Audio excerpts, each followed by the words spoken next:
Il ventaglio è stato per secoli, a Venezia come altrove, un complice silenzioso della galanteria femminile.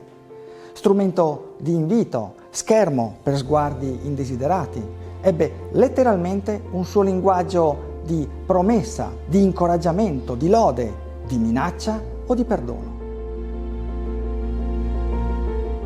Che fosse di seta, di pergamena o di carta dipinta, sventolato lentamente, poteva significare che non c'era molto da fare. Sono sposata.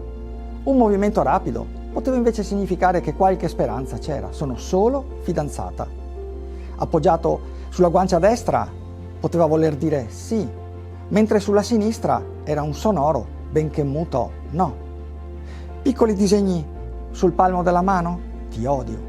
Piccoli disegni su una guancia? Ti amo. Lasciato cadere davanti all'interlocutore del momento, era infine un chiaro segnale a voler essere seguite più tardi.